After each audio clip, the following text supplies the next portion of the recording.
nin Suudaaniya ayaa waxa la yiri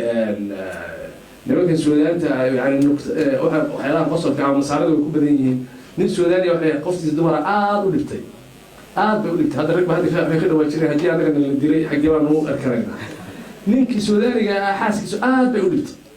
maalintii dambe marka inta uu ka maqan yahay banaanka jiro ayuu soo ka nafisaaba inta uu marka meeshii uu guriga ku sii socdana uu ka sii warwaraa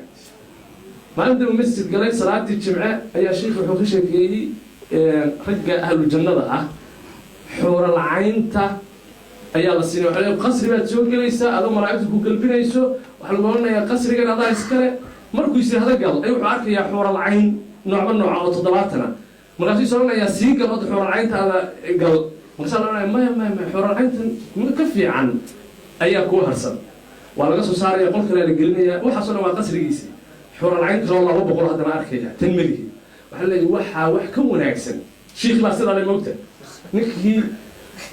ahlu jannada ahaa waxa la yiraahdaa wax ka wanaagsan ayaan ku haynaa ninkii oo sii raacay sheekhi oo talo muxuu oran doonaa sheekhu ninkii Suudaaniga ay wuxuu qol halkii aad galaysaayo xaaskaagii adduunyada ayaa dhex fadhida wuxuu sheekhu xadiiska naga baanay